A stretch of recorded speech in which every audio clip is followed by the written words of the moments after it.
Bismillahirrahmanirrahim. Assalamualaikum warahmatullahi wabarakatuh. Waalaikumsalam warahmatullahi wabarakatuh. Iya.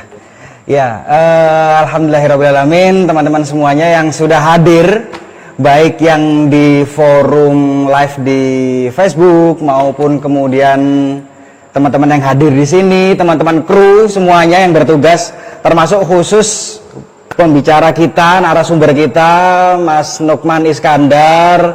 Terima kasih udah. Iya, terima kasih banget ini Mas Nukman ini luar biasa. Mau menyempatkan waktunya, meluangkan waktunya untuk ngumpul bareng kita ya. Benar sekali.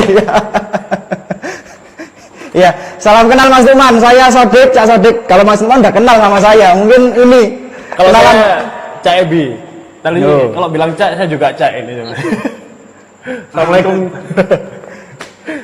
Iya. Ya, baik. salam kenal Cak. Iya siap. Pada Cak kabeh iki, karena Cak Nukman juga soalnya. Ini posisi di. Beliau posisinya lagi di Jakarta Mas Nukman ya? Masih di Jakarta. Masih di Jakarta. Ke Madiun. Masya Allah. Saya terus Mas Nukman. Iya, baik teman-teman semuanya yang sudah hadir di sini, terima kasih sekali lagi saya ucapkan. Mohon maaf tadi saya sampaikan tadi ada sedikit teknis. Karena emang ini Wage Muda Bicara ini kita masuk ke podcast ke-6 ya. 6. Podcast ke-6 dan baru kali ini kita mencoba untuk live dengan 2 tayangan gitu. Narasumbernya jauh di sana gitu. Biasanya narasumbernya kita hadirkan di sini, cuman sekarang ini karena narasumber kita luar biasa kesibukannya kan. Nah, jadi karena kita juga ingin menimba ilmu juga bareng teman-teman di sini gitu. Bareng teman-teman yang ada di Ranting Wage, kita mencoba untuk diskusi dengan melalui channel kita, yakni Wage Muda Bicara. Oke. Iya. Mas Sodik, ini kita bahas apa sih sebenarnya kita malam hari ini? Enaknya bahas apa ini? Yang seru lah, yang sekarang ini lagi booming banget, dimanapun daerah banyak aksi yang menolak. Apa tuh? Waduh, itu lah ya. Itu. Ini lagi rame banget ini, lagi panas-panasnya banget itu. Makanya itu kalau kita berbicara kayak kemarin berbicara PKI tapi nggak ada yang ahli kan sama aja gitu. Iya, langsung iya, kita iya, sharing-sharing lah bersama. Iya benar banget. Di sini kita mencoba untuk membicarakan tentang Omnibus Law ya, yang memang sekarang ini lagi rame-rame terjadi di sekarang ini di Indonesia ini sekarang ini. Cuman memang kita ingin melihat dari sudut pandang ini Muhammadiyah ya. Benar. Karena mengingat Muhammadiyah juga merupakan gerakan Islam, gerakan sosial yang memang juga kita juga peduli terhadap masa depan bangsa dan perkembangan dinamika bangsa untuk membawa negara ini menjadi lebih baik lagi ke depannya. Jadi tema kita adalah jihad konstitusi Muhammadiyah dalam Omnibus Law. Iya, bener banget. Nah, oke. Sebelumnya kita kenalan dulu nih dengan Mas Nukman ini sendiri. Sebenarnya Mas Nukman ini siapa gitu loh. Iya, memang kalau kita kemudian saya tahu Mas Nukman ini memang title-nya banyak banget gitu loh. Background-nya beliau tuh Masya Allah. jam terbangnya luar biasa sekali, benar. Iya, beliau aktif di pimpinan pusat Muhammadiyah, Majelis Pemberdayaan Masyarakat ya Mas Nukman ya? Ya, di Majelis Pemberdayaan Masyarakat. Iya, di anggota Mas di bidang membawai bagian apanya Mas? Ini pertanian terpadu. Duh, di bagian pertanian terpadu, luar biasa. Ini cocok banget. Muro gak masalah pertanian? Tanduran, nandur-nanduri macam-macam. Bukan Mas Nukman bukan menaungi itu semua, tapi menaungi untuk advokasinya dan sebagainya. Iya, benar banget ya. Terus kemudian beliau juga aktif di Pemuda Muhammadiyah di pimpinan pusat Muhammadiyah. Hormat saya. Senior kita beliau. Hormat. Kita masih di ranting Mas. Iya. Di sini beliau juga membawai di bidang brutal, buruh, tani dan nelayan. Masya Allah. Brutal. Singkatannya. Itu yang nyingkat kamu atau? Ya itu memang sudah singkatan dari sana ya Mas ya, Mas Nukman ya? Itu Kang Muslim Abdurrahman Oh, yang Kang Muslim pertama Abdurrahman kali yang menggunakan pertama istilah kali. itu. Iya, Oh, iya, gitu. iya. Itu dulu Siap. buruh tani nelayan PP Muhammadiyah. Nah, buruh tani nelayan PP Di Muhammadiyah. Nah, memang sudah singkatan sejak lama berarti mulai dari Kang Muslim Abdurrahman gitu kan. Muslim. Iya. Terus kemudian beliau juga Mas Numan ini sendiri kalau kita tahu juga aktif dalam lembaga riset gitu. Oh, Ya, oke. lembaga-lembaga riset apa namanya masalah kepemiluan gitu Mas Numan ya. Dan lain sebagainya. Termasuk juga saat ini Mas Numan kalau ini juga sekarang beliau juga sebagai ini apa konsultan juga dalam apa namanya urusan-urusan kebijakan publik. Oke. Ini cocok banget berarti. Benar. Seorang Mas Nukman hadir bukan hadir dulu aja sih, tetapi menemani sharing-sharing kita di Wagi Muda Bicara malam ini dengan topik-topik Omnibus Law lagi yang sering. Tadi juga ada aksi lagi di Jakarta dan Benar. Iya. Nah, itu dia. Makanya ini karena sekarang lagi rame, sekarang sebenarnya kita tuh kupas dulu nih. Sebenarnya Omnibus Law ini gimana dan kenapa? Mungkin Mas Nukman bisa sharing terlebih dahulu mungkin Mas kepada kita ini yang di ranting di akar rumput ini untuk kemudian mengetahui sebenarnya apa sih yang terjadi dalam dinamika Omnibus Law ini saat ini ya. Iya, kira-kira bagaimana Mas Nukman? Oke. Terima kasih. Assalamualaikum warahmatullahi wabarakatuh, teman-teman semua. Waalaikumsalam warahmatullahi wabarakatuh. Jadi itu suara saya ini enggak, Mas? Aman. Jelas Dengar. nggak? Jelas. Aman ya? Oke.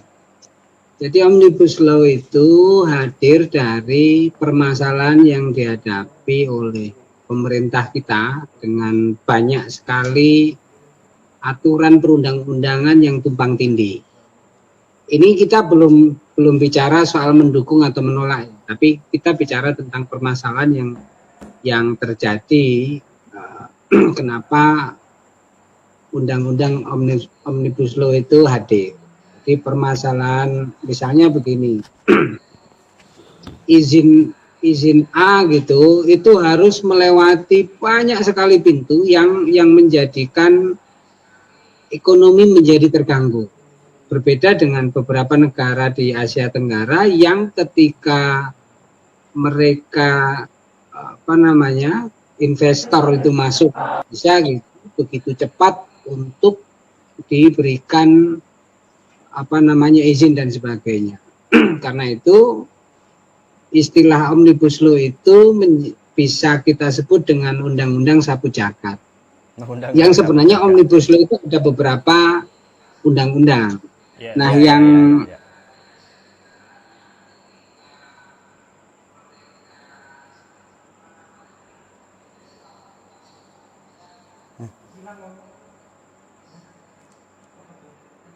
Keputus.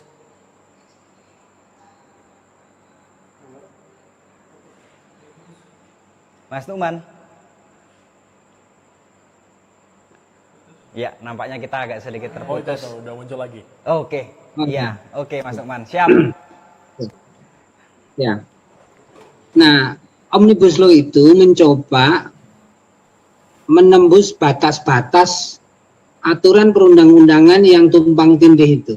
Sebagai contoh begini, ketika ada investasi masuk di bidang kelautan gitu, apakah pintu mana saja yang harus dilewati gitu? Sebelum ada undang-undang Omnibus Law itu kan harus pemerintah pusat ada, pemerintah provinsi ada, pemerintah kabupaten ada. Pemerintah pusat itu lintas kementerian yang sebagaimana kita tahu ego sektoral kementerian itu menjadi masalah yang sangat luar biasa. Itu belum lagi nanti antar BUMN. Jadi kita aja misalnya terkait dengan gas, kita kan ada 3 BUMN terkait dengan gas gitu ya. Tiga BUMN ini yang harusnya sinergi itu saling adu pukul, saling menjatuhkan sendiri gitu.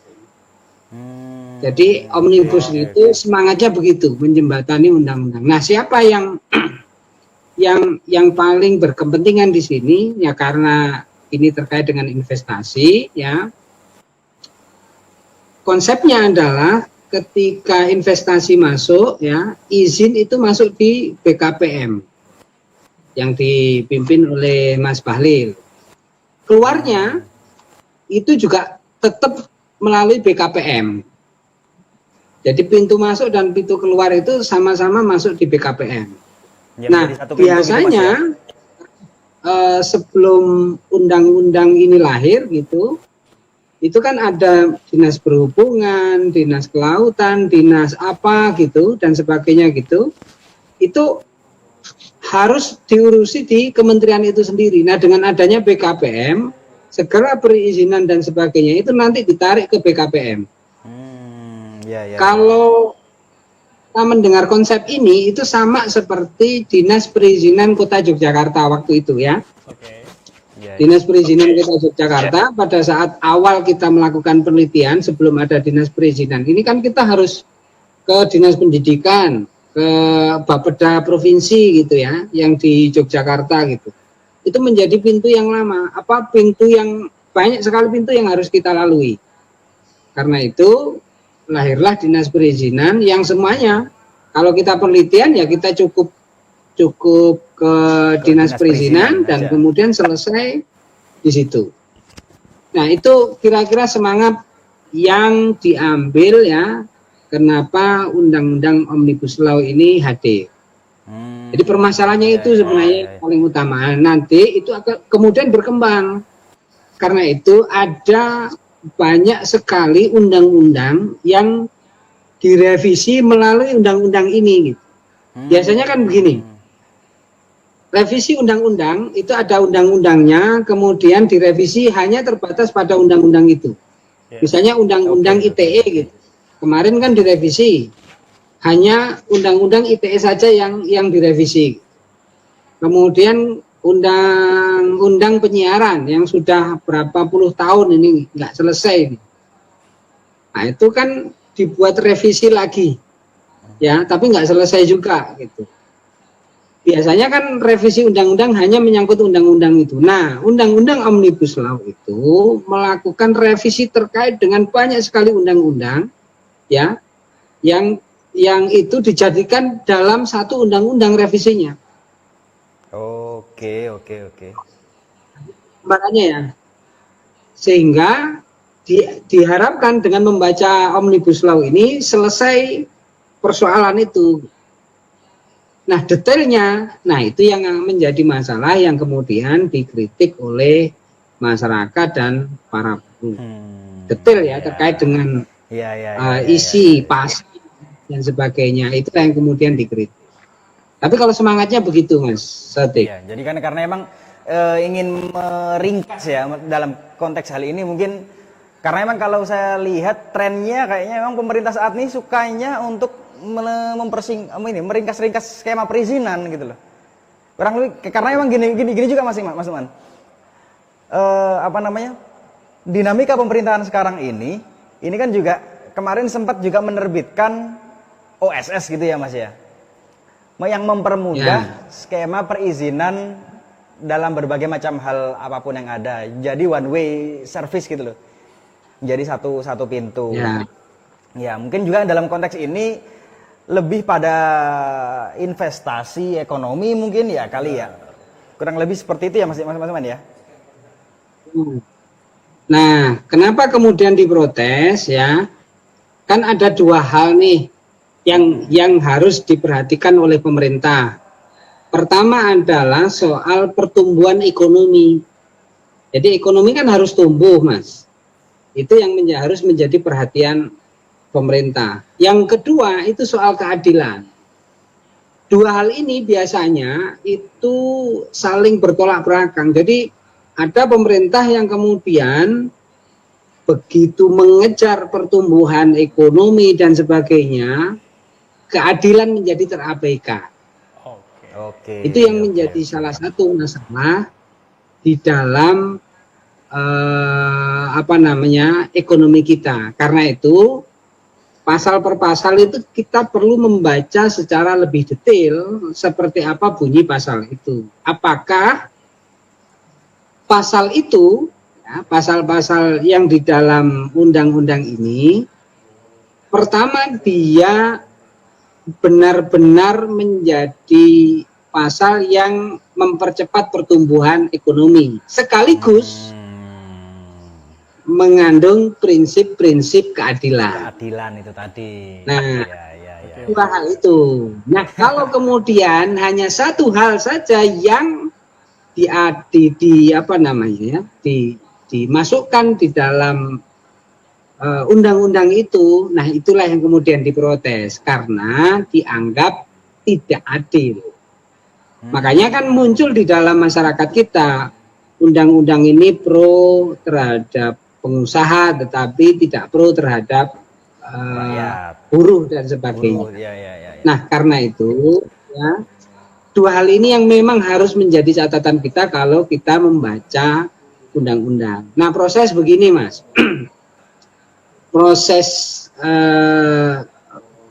penyusunan undang-undang di DPR periode tahun lalu dengan periode tahun ini berbeda. Itu kalau kita membaca undang-undang MD3.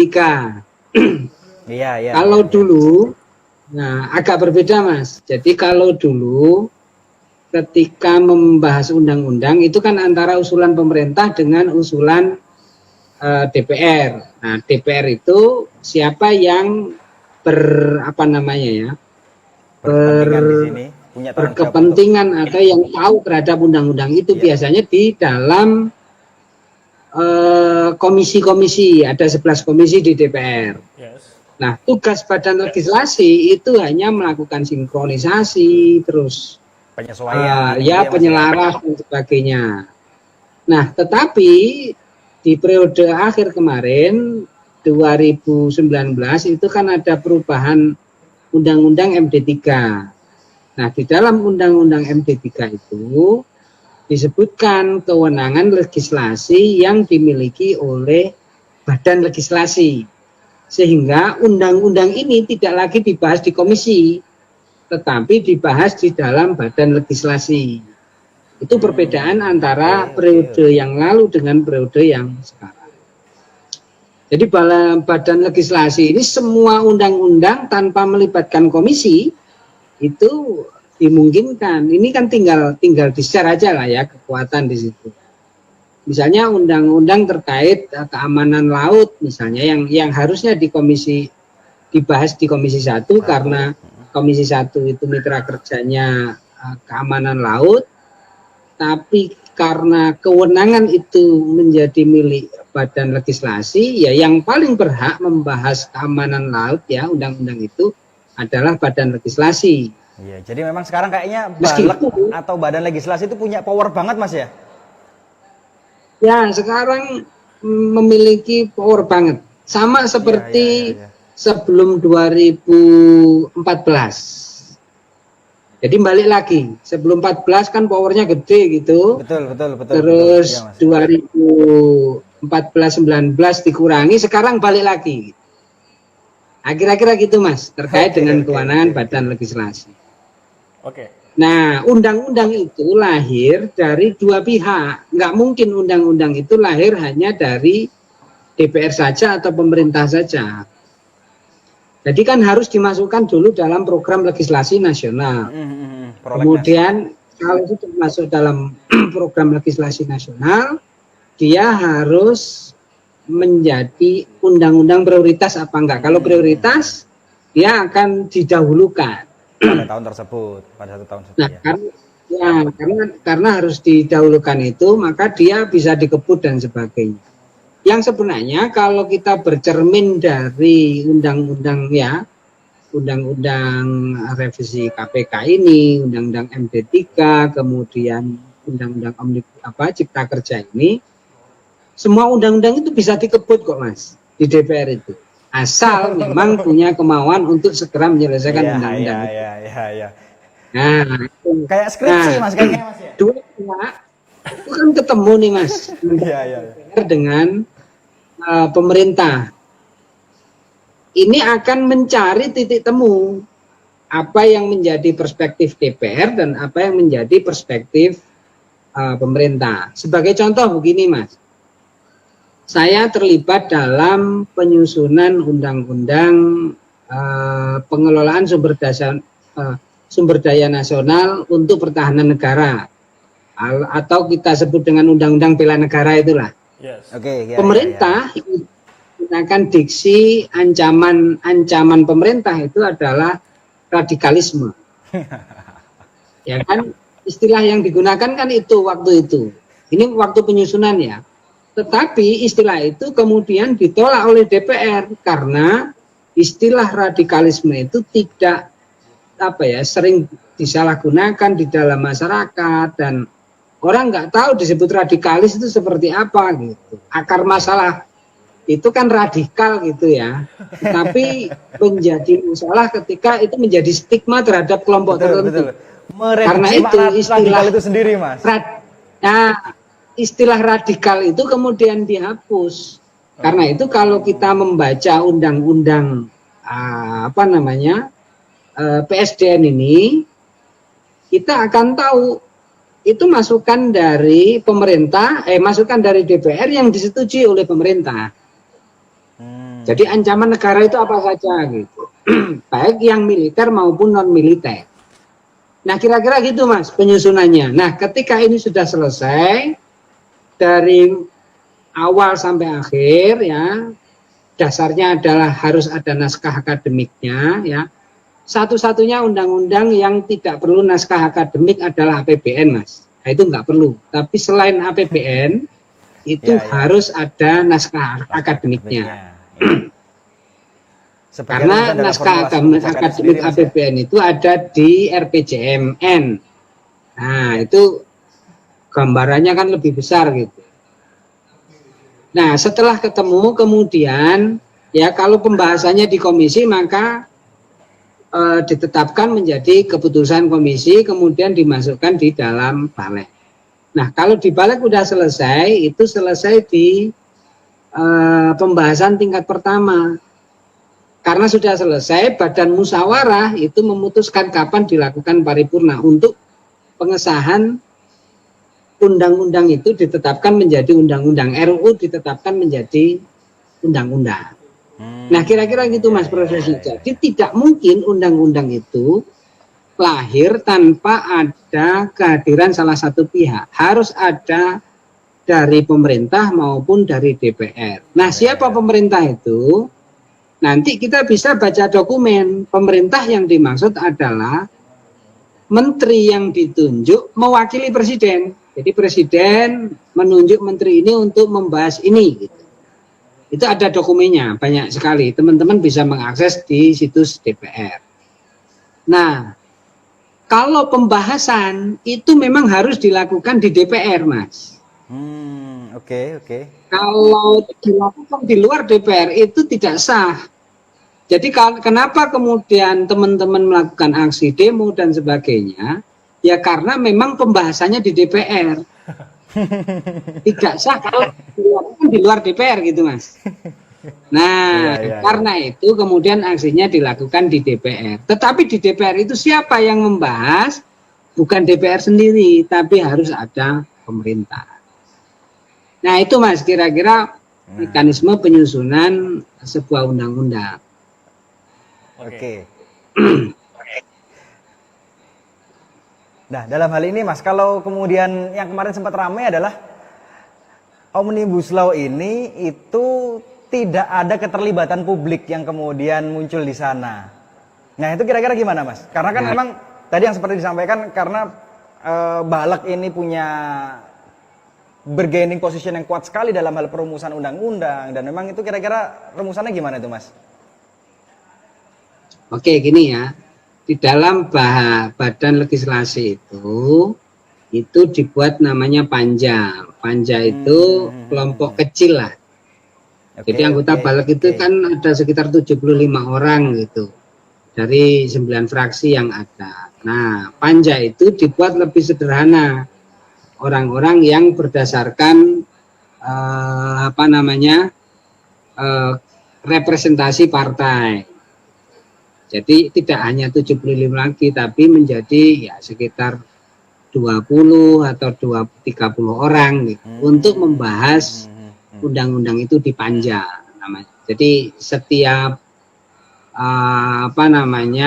undang-undang itu ada panjanya. Nah, di dalam panja itu mereka mengundang berbagai pihak. Kalau panja itu kemudian mengundang berbagai pihak dalam RDPU, rapat dengar pendapat umum. Mereka mengundang banyak pihak, meminta masukan-masukan itu. Nah, karena saya tidak terlibat di dalam RDPU itu, artinya apakah apa yang disampaikan oleh narasumber itu diakomodir atau tidak di dalam pasal-pasal itu yang saya tidak tahu. Tapi yang jelas biasanya sebelum menyusun undang-undang itu, berbagai pihak itu diundang untuk dimintain keterangannya secara lebih detail terkait dengan materi undang-undang itu. Jadi misalnya permasalahan buruh, apa sih permasalahannya gitu. Serikat-serikat buruh biasanya diundang, Mas. Diundang dan sebagainya. Terus kemudian soal investasi, beberapa pengusaha juga diundang, kemudian dari misalnya BKPM atau yang mengurusi izin di setiap kementerian juga diundang gitu. Itu dimintain keterangan terkait dengan isi dari materi undang-undang yang sudah disusun itu. Kira-kira undang-undangnya harus seperti apa sih gitu. Nah, karena saya tidak tahu, saya tidak bisa mengomentari apakah isi dari pasal-pasal itu sudah mencerminkan pandangan dari serikat buruh misalnya, atau orang-orang yang punya kepentingan terkait dengan investasi itu. Jadi itu gambarannya, Mas. Jadi prosesnya seperti apa? Ya memang tidak memungkinkan untuk mengundang masyarakat secara keseluruhan pada saat melakukan penyusunan itu, karena itu yang diundang adalah kelompok-kelompok kepentingan terkait dengan undang-undang itu. Bicara aksi yang sudah beredar di mana-mana dan dilakukan di mana-mana nih sih. Itu kan kebanyakan ada buruh, ada petani juga, ada mahasiswa juga. Kalau bicara mahasiswa kan mereka juga kembali ke petani, buruh, dan masyarakat lainnya gitu ya. Sebenarnya sih Mas, poin-poin apa sih yang meresahkan, poin-poin undang-undang apa sih yang meresahkan mereka, termasuk buruh dan petani dan sebagainya, itu yang meresahkan menurut pada pasal-pasal yang mana gitu ya? Itu yang mana sih Mas? Sehingga banyak banget aksi-aksi di sini juga ada, di Sidoarjo kemarin juga ada. Apalagi kita dekat Surabaya, di Jatim kan hampir setiap hari. Betul. Apa yang meresahkan banget itu apa sih sebenarnya? Memang kerja-kerja intelektual ini berat, Mas. Apalagi dengan membaca banyak sekali pasal di dalam Undang-Undang Omnibus Law itu. Karena itu, ya, kalau setelah disahkan oleh DPR ini, kita belum bisa melakukan jihad konstitusi, melakukan JR itu. Itu harus ditandatangani dulu oleh Presiden. Oke. Jadi sebelum ditandatangani oleh Presiden itu masih belum berlaku. Meskipun nanti seandainya Presiden menolak, dalam waktu tertentu itu akan tetap berlaku. Tetapi kita harus menunggu itu dulu. Nah, setelah itu disahkan, itu menjadi draft undang-undang resmi yang dikeluarkan oleh negara. Nah, baru di situ kita bisa mengkaji pelan-pelan seperti apa sih. Kan sejauh ini ada 4 versi, Mas, terkait dengan undang-undang ini. Pertama, versi yang banyak banget versinya, dari pembahasan di Balik.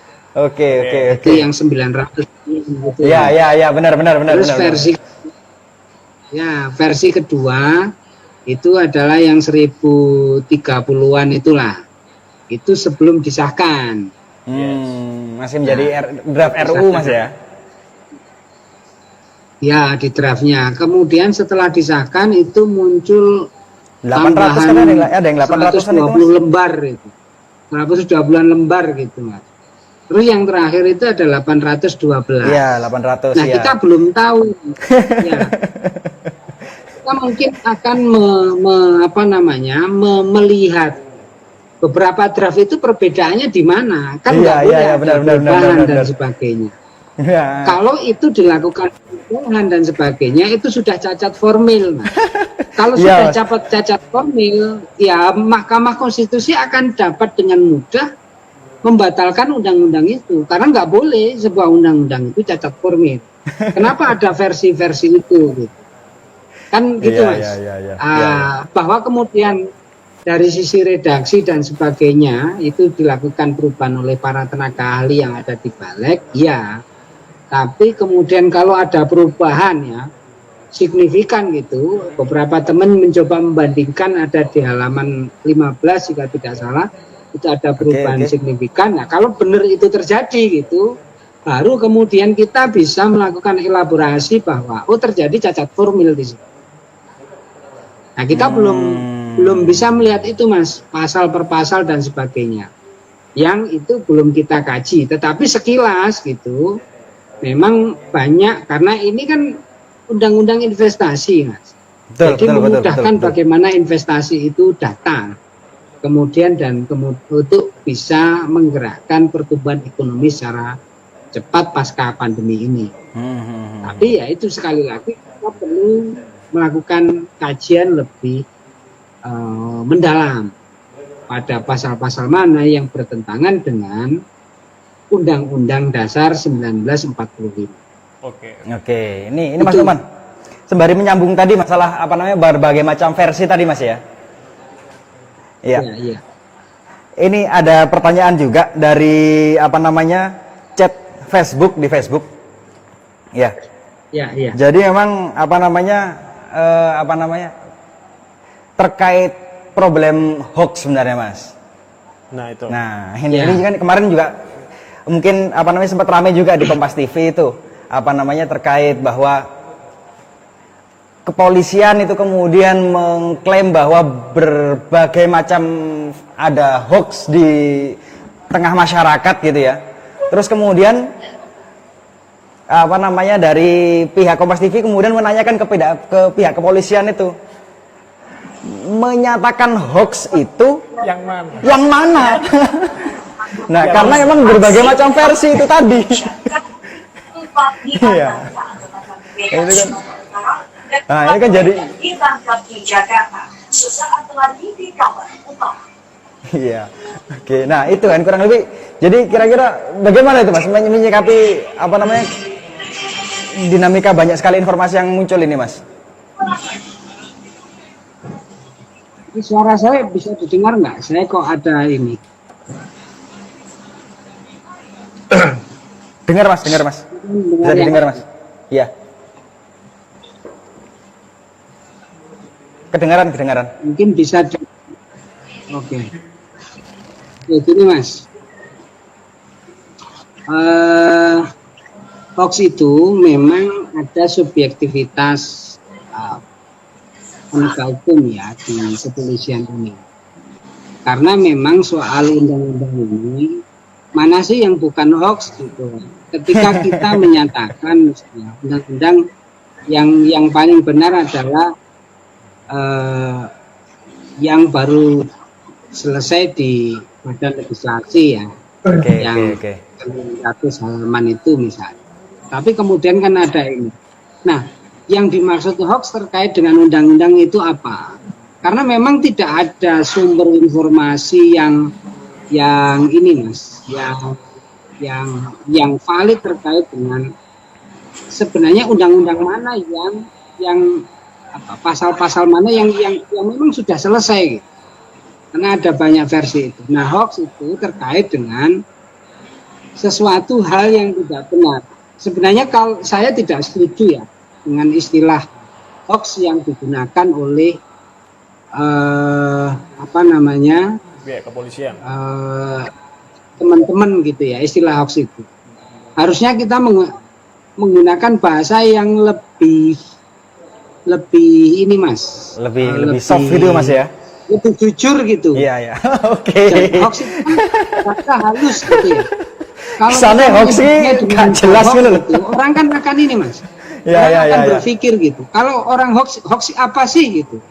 Tapi kalau kita menyebutkan bahwa ini berita bohong gitu, Oke, orang akan oke, merasa oke, bahwa oke. oh ini bohong gitu. Tapi kalau hoax kan menjadi kabur, menjadi lebih halus. Orang nggak merasa Iya, bahwa iya, iya. dia menyebarkan berita bohong. Saya kira memang mungkin ya perlu kita juga membuat apa ya, menghindari penggunaan istilah hoax itu. Kita sebut aja lah berita bohong atau berita fitnah dan sebagainya. Nah, saya kira memang apa namanya, kepolisian kita juga perlu arif dan bijak untuk menyikapi hal ini. Karena mereka mendapatkan informasi ya, orang-orang yang beberapa saya lihat ditangkap itu memang ada sesuatu hal yang memang disampaikan itu benar, tetapi ada juga yang tidak benar. Oke, Ya, oke. yang itu memang perlu jernih untuk melihat, sehingga karena ada informasi yang barangkali tidak benar, maka kemudian analisisnya menjadi salah. Nah, itu kaitannya kan, kemudian menggelinding dan sebagainya. Nah, itu Mas kira-kira terkait dengan Oke. hoax di dalam undang-undang ini. Karena itu memang begini Mas, mahasiswa sebagai kelompok intelektual itu perlu membaca ini secara lebih serius. Bukan saya tidak memberikan semangat mereka untuk melakukan aksi. Aksi itu harus sebagai hak kita untuk menyuarakan ya, ketika apa yang kita suarakan yang sudah diwakili oleh lembaga-lembaga serikat, buruh dan sebagainya itu merasa tidak diwakili ya di dalam undang-undang, isi di dalam pasal-pasal itu, mahasiswa juga berhak untuk melakukan itu, dan ini dijamin oleh undang-undang. Karena itu saya juga berharap kepada aparat keamanan untuk juga bijak menyikapi ini. Saya melihat begini Mas, dalam beberapa tayangan video itu, kalau gerakan mahasiswa sejauh ini itu masih dalam koridor yang benar kok. Jadi kalau kemudiannya aksi yang kemarin sajalah sebagai contoh gitu, aksinya kan mengarah ke Medan Merdeka gitu, sebagai tempat istana presiden gitu. Tapi kalau kemudian kalau mereka misalnya didesak aparat untuk mundur gitu, itu kan ke arah bundaran HI ya mereka itu. Tapi kok kemudian bundaran HI dibakar dan sebagainya, itu kan justru kalau kemudian mereka didesak di situ kan mereka menjadi terjepit, menjadi tidak masuk akal kalau kemudian apa namanya ya, pembakaran itu ya, perusakan fasilitas publik itu kok diinisiasi oleh mahasiswa dan sebagainya, itu menjadi nggak ini. Kalau kemudian mereka terpancing barangkali iya, tapi bukan pihak yang pertama kali melakukan aksi perusakan itu. Iya. Nah itu Mas yang ini ya, aparat pemerintah perlu secara lebih jeli untuk melihat persoalan ini. Ya, Kan nggak mungkin Mas dari depan dipukul tapi di belakang dibakar, itu kan mereka nggak bisa bergerak kemana-mana untuk melakukan ya, makanya yang kemudian jadi ramai pertanyaan adalah jadi aksi jangan-jangan sajane provokasi ini dilakukan oleh demonstran yang murni ya. Iya benar banget. Oke. Ini ya oke. Nah oke. Jadi saya juga nanya sih ya ke jenengan ini, kan banyak kan sikap dari DPRD itu kan banyak, kami kayak Sidoarjo kemarin. Iya kemarin.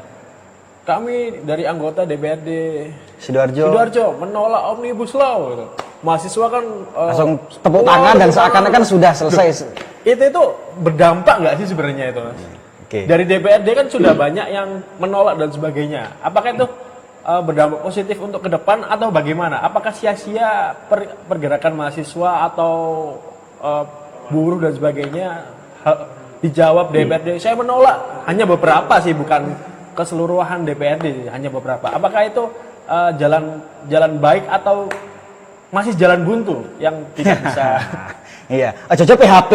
Benar. Nah, PHP dari pemerintah daerah gitu kan untuk menenangkan mahasiswa di daerah gitu. Iya, iya, iya, iya, iya. Oke, Mas. Nah, Ini melihatnya begini. Jadi kita kan harus melihat sistem politik dan pemerintahan kita, ya kan dibagi trias politika kan. Jadi DPR itu mewakili suara rakyat dari partai politik, ada pemerintah dan hukum di situ. Nah, kemudian di apa namanya di sistem itu pemerintah daerah ada di mana kan gitu pertanyaannya. oke, iya. Jadi gubernur DPRD itu ada pada pihak pemerintah, Mas. Pemerintah daerah itu ya gubernur dan DPRD-nya. Di tingkat kabupaten kota ya bupati, wali kota dan DPRD-nya. Nah, itu Mas. Kita harus melihat apa namanya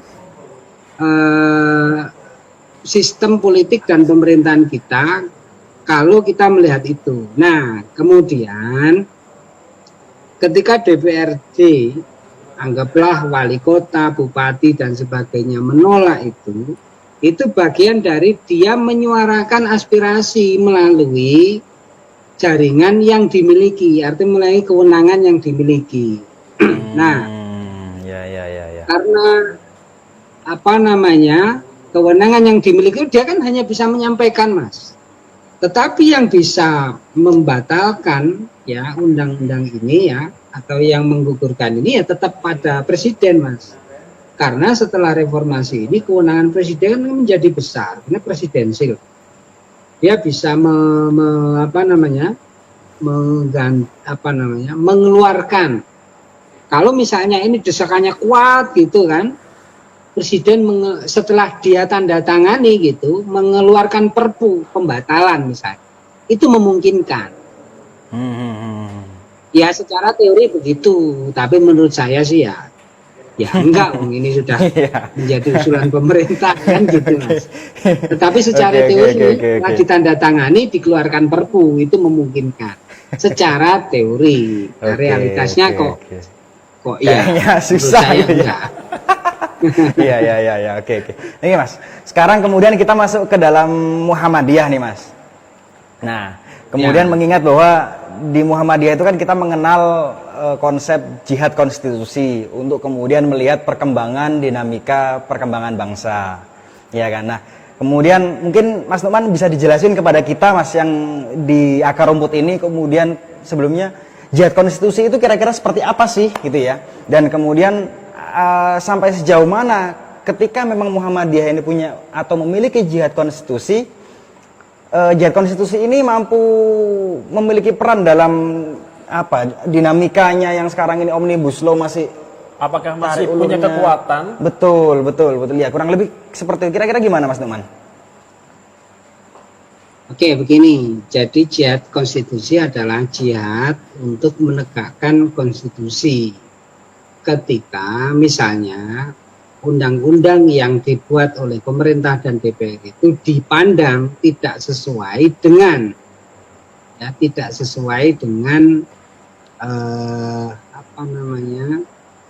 asas keadilan tadi itu Mas ya. Undang-undang dasar 1945. Oke.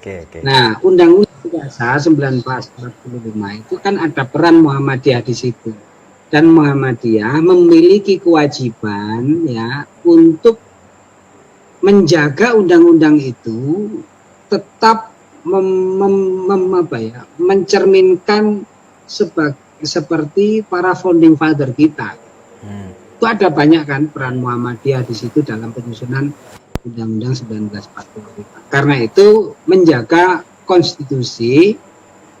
Ketika undang-undang yang hadir itu dipandang tidak sesuai dengan Undang-Undang Dasar 1945, Muhammadiyah sebagai gerakan moral itu berkewajiban untuk meluruskan itu melalui jalur yang disediakan. Karena itu pemerintah Muhammadiyah melakukan kajian mana undang-undang yang tidak sesuai dengan UUD 1945, kemudian mengajukan JR ke Mahkamah Konstitusi. Nah, Mahkamah Konstitusi ini kan sebenarnya juga hakim yang terbatas untuk mengadili sengketa konstitusi.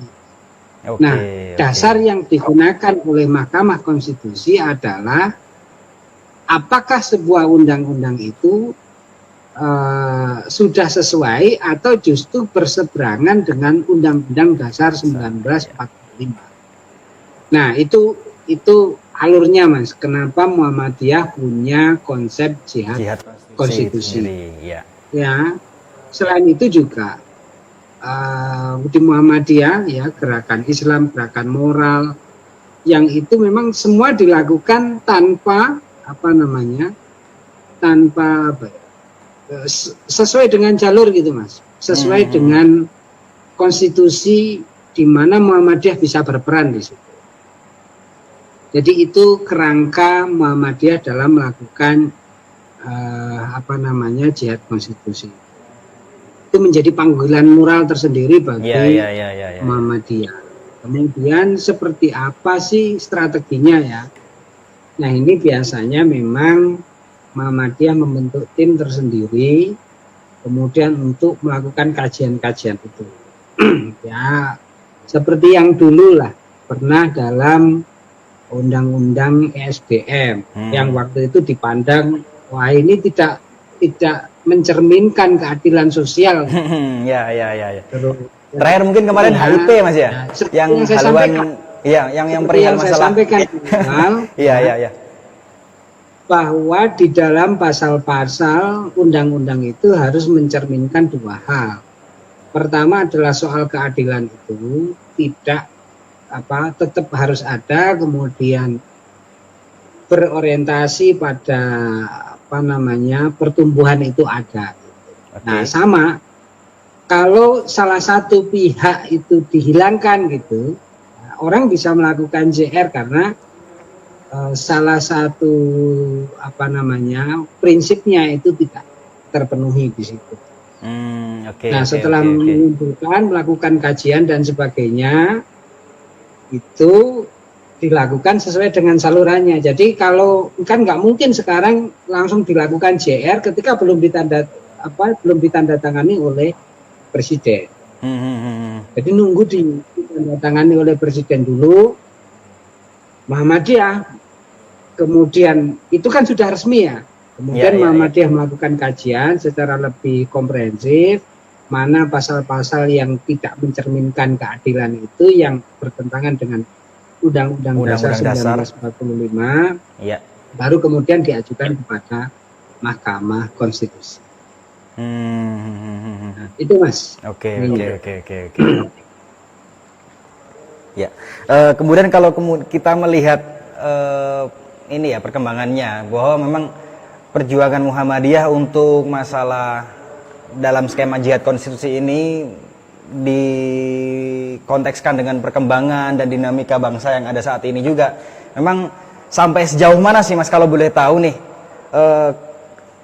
indikator keberhasilannya kali ya, atau mungkin kemudian sampai sejauh mana sih keberhasilannya, ikhtiarnya Muhammadiyah dalam menjaga kondisi kebangsaan kita ini melalui jihad konstitusi ini sendiri, Mas? Nah, saya kira perlu ngopi dulu, Mas. Siap. Oh, benar, Mas. Kita tos dulu. Sama. Ini nggak benar. Kenapa? Iya, ini iklannya nggak ada iklannya. Iya. Saya itu gambarnya apa itu, Mas? Angkatan Udara ini, Mas. Waduh, mantap. High-tech Ya, mall ini. ini iklannya high-tech mall. Mall yang sekarang sudah mau tutup. Sudah mau tutup. Kita dapat dorpas ini. Oke.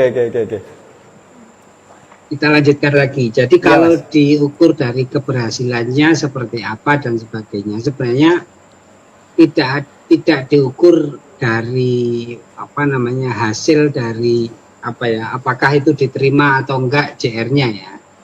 Tetapi bagi Muhammadiyah ukuran berhasil atau tidak adalah ketika Muhammadiyah berhasil, ya, Muhammadiyah mampu melaksanakan tugas-tugasnya itu. Terlepas itu nanti diterima atau tidak katanya ke MK, itu urusan yang lain. Tetapi kalau sudah berada di track, tidak melanggar hukum, ya, semua dilakukan sesuai dengan aturan hukum yang ada, bagi kita, ya, itu sudah menjadi keberhasilan Muhammadiyah. Kenapa begitu? Karena banyak orang ketika tidak setuju justru melakukan sesuatu hal yang kriminal, kemudian melakukan sesuatu yang melanggar hukum. Nah, Muhammadiyah ketika melakukan JR itu, ya, itu adalah sebuah ikhtiar agar pertama melakukan pengawasan terhadap pemerintah yang berada di luar. Yang kedua, mengingatkan kalau memberitahu, ya, bahwa ini salah loh dalam perspektif Muhammadiyah, ya, dalam itu. Nah, kemudian itu disampaikan pada salurannya. Jadi nanti Muhammadiyah akan menyiapkan ahli-ahli di pada saat dilakukan sidang di Mahkamah Konstitusi, mengumpulkan ahli-ahli dari, ya, Muhammadiyah kan punya banyak sekali profesor, ya, dokter perguruan tinggi lah yang paling banyak dan punya ahli banyak ahli di situ. Keberkahan tersendiri dari Muhammadiyah ini. Ya, sehingga mudah lah bagi Muhammadiyah untuk melakukan kajian itu. Nah, itu yang kemudian ahli-ahli itu disampaikan pada saat persidangan di Mahkamah Konstitusi. Nah, itu Mas, keberhasilannya adalah menyuarakan sesuai dengan jalur aturan konstitusi yang ada. Itu keberhasilan Muhammadiyah. Jadi tidak merusak, tetap melakukan kritik, tetap kritis dan sesuai yang memang tertera dalam jalur hukum yang berlaku, ya, Mas Nukman, ya. Ya. Itu Mas, menurut saya keberhasilan Muhammadiyah dalam menyikapi jihad konstitusi. Oke. Yang terakhir nih, Mas, ini yang seru ini. Setelah Mas Nukman tadi bilang bahwa tahap terakhir adalah persetujuan dari presiden dan sebagainya. Langkah-langkah apa nih kalau Mas Nukman beropini nih untuk mahasiswa sekarang, untuk masyarakat luas, untuk buruh dan petani? Apakah setiap hari demo yang akan berdampak, kalau berdampak negatifnya sih pasti fasilitas umum yang akan dirusak dan sebagainya, kan? Nah, itu kan juga alhamdulillahnya untung di Sidoarjo kemarin nggak rusuh, ya. Nggak rusuh. soalnya DPRD-nya langsung keluar, wes ojo aneh-aneh. Ya, nah, itu ini semua. Itu sih. Nah, ini harapan-harapan untuk mahasiswa ke depan, atau memberikan tanggapan mahasiswa untuk kedepannya. Apakah masih turun ke jalan lagi untuk menekan supaya tidak ada, atau langsung mengkat ketidaksetujuannya harus diberhentikan dan sebagainya? Apakah betul. Langsung ke istana kita? Itu kan terepicentrum, ya, terpusat semua yang di daerah-daerah kita berhentikan, kita geser semua ke pusat gitu, ya, ke Jakarta. Semua. Waduh, seneng kamu berangkat ke Jakarta. Ayo. Ya. Gimana kira-kira, Mas Teman? Gini. Kalau teman-teman ingin melaksanakan aksi, silahkan. Itu dijamin undang-undang kita dan itu dilindungi. Karena itu, ketika teman-teman ingin melaksanakan aksi itu, yang tidak boleh kan anarkisnya. Benar. Menyuarakan hak pendapat kita itu dibolehkan dan dijamin oleh konstitusi. Yang tidak boleh melakukan kerusakan anarkis dan sebagainya. Nah, sikap bapak-bapak kita di Muhammadiyah ini kan memang agak berbeda. Ada yang kemudian memberikan semangat bahwa ini harus protes dan sebagainya, tetapi juga ada yang agak ngerem bahwa aksi ini tidak menyelesaikan masalah dan sebagainya. Nah, saran saya ini paling sederhana, Mas. Jadi kalau teman-teman ingin melaksanakan aksi melakukan protes ini, pamit dulu kepada bapak-bapak minta restu dan minta sandi. Nah, insya Allah nanti minta restu dan minta apa, Mas? ya sama beliau-beliau itu. Nah, nasihat itulah yang akan menjadi semangat. Iya, Nah, iya, iya. ini iya, kan benar, kalau benar, ada benar, dari benar. ayahanda dan ibunda kita itu, insya Allah demonya berkah, Mas. Nah, kira-kira gitu, Amin. Mas. Ini Mas Teman sendiri juga melaku apa selaku ayahanda juga ya, Mas Teman ya? Sebagai- Kakanda ini. Iya, ayahanda sekaligus juga kakanda. Iya, double beliau ini. Karena beliau juga di Muhammadiyah. Bener. Iya. Berarti poin pertama, kalau meskipun aksi nggak boleh narkis. Yang kedua, minta izin dulu ke ayahanda, Iya. ayahanda kandung juga, Iya, dan ayahanda pastinya. kita di pimpinan Muhammadiyah juga. Betul banget, betul Minta banget. sangu, minta wejangan juga, materi-materi yang apa yang harus kita suarakan pada saat turun ke Betul, jalan. betul. Itu ya Iya. poin-poinnya. Karena emang gini juga, ada konsep ridhollahi fi ridhol walidain. Apa itu artinya, Nah, Mas? keriduannya Allah itu kan ada di dalam apa yang menjadi keriduannya orang tua, sehingga kita harus Masya Allah. itu apa namanya tetap benar-benar menjaga keriduan orang tua itu tadi, baik orang tua kandung maupun ayahanda kita di Muhammadiyah. Siap, Benar banget. Ya. Termasuk juga memang diskusi kita kali ini kan juga memang karena restunya ayahanda Muhammadiyah di tingkatan ranting wage ini kan. Terima kasih. Iya. Sekali lagi terima kasih ayahanda yang ada di Ranting Wage, tetap selalu mensupport kita di Pemuda Muhammadiyah Ranting Wage ini. Insya Allah. Ya alhamdulillah ya. Oke. Dikit-dikit sudah mulai, walaupun ada iklannya dikit-dikit gitu ya. Ya cuma lumayan lah ya buat hostnya. Semoga istiqomah kita ya. Betul banget. Baik Mas Nukman, terima kasih banyak atas sharing-sharing pada malam hari ini. Sangat luar Iya. biasa membahas jihad konstitusinya Muhammadiyah atas apa yang kita rasakan sekarang. Betul. Semua. Ini semua elemen kan ya, semua elemen. Betul. Semua elemen masyarakat yang sangat berdampak lah intinya. Banyak, kalau bicara Indonesia ya banyak buruh dan petani gitu ya. Kalau bicara investasi hanya sedikit lah. Iya. Hanya orang yang beruntung saja kalau bicara investasi. Yang beruntung, Yang waduh. beruntung. Kalau bicara kaya dan miskin itu agak kasar. Ya. Iya. Baik, terima kasih Mas Nukman atas Ya, sharing-sharingnya. terima kasih banyak. Semoga bermanfaat. Tadi salam dari pimpinan ranting Muhammadiyah Wage, ayahanda kita kepada jenengan Mas Nukman. Iya. Dan juga memang terima kasih juga. Oke, terima kasih juga buat SD Muhammadiyah 3 Ikrom ya, Haji Muhammadiyah Ikram yang selalu support memberikan sponsor bagi kita. Benar. Fasilitas dan berbagai macam halnya yang ada di sini, termasuk juga teman-teman yang hadir di sekitar kita, yang di sini, teman-teman kru semuanya. Kita semangat ya. Oke, dan teman-teman yang hadir di Facebook, teman-teman yang melalui tadi chat DM pribadi, terus kemudian siapa lagi? Sponsor-sponsor yang sudah mendukung acara ini semua. Iya. Kopi warung sebelah, terima Kopi kasih. warung sebelah, betul. Baik. Iya. Udah cukup. Betul. Nggak terasa kita sudah hampir 1 jam, bahkan lebih deh. Kita Terima kasih, ngobrol Mas. banyak. Sebesar-besarnya ini adalah pengalaman kami juga untuk belajar Betul. atas apa yang terjadi sekarang sih sebenarnya. Oke, terima kasih kru yang bertugas, terima kasih sponsor-sponsor yang sudah mendukung pada acara malam hari ini. Terima kasih banyak banget. Kita kembali ke episode ke-7 ya besok. Iya, betul. Kita bahas apa? Itu Kira-kira episodenya bahasanya apa itu? kayaknya besok kewirausahaan deh. Waduh, kita akan menjadi berwirausaha lagi. Desain-desain dan sebagainya. Siap. Ada Oke. teman kita, rekan kita di pemuda. Gimana Mas? Nggak usah Iya. kita lagi nanti. Bisa Mas. Bisa nyoba, Pak. Baik, terima kasih teman-teman. Termasuk juga ini teman-teman yang hadir di forum Zoom ini. Yes. Ini ada, kalau kemudian saya lihat partisipannya lumayan cukup banyak, ada 14. Waduh, padahal kita nggak Belum di menyangka. Facebook ya ini ya? Iya. Padahal kita di flyernya itu menyampaikannya live-nya via Facebook saja ya. Cuman ternyata via Zoom juga banyak banget ini, luar biasa.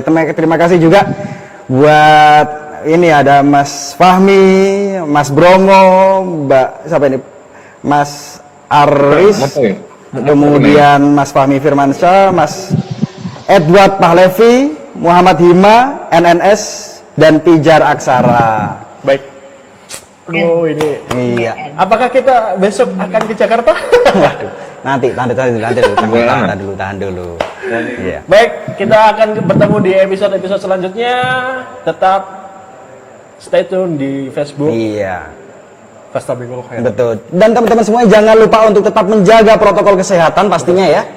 Kita sudah tadi sudah cuci tangan dan sebagainya. Benar banget. Dengan ruangan yang steril dan sebagainya. Insya Allah aman. Ya. Oke, itu saja mungkin dapat kami sampaikan. Terima kasih. Mohon maaf kita selaku host, saya Cak Sodik. Mohon maaf apabila ada salah. Saya Cak Ebi juga kalau ada salah minta maaf. Iya. Pihak-pihak yang melihat ini kepolisian dan sebagainya kita nggak ada apa-apa kok. Insya Allah nggak ada, aman. Kita Siap. sering-sering aja Pak. Ya. Baik, terima kasih. Kita bertemu di episode selanjutnya.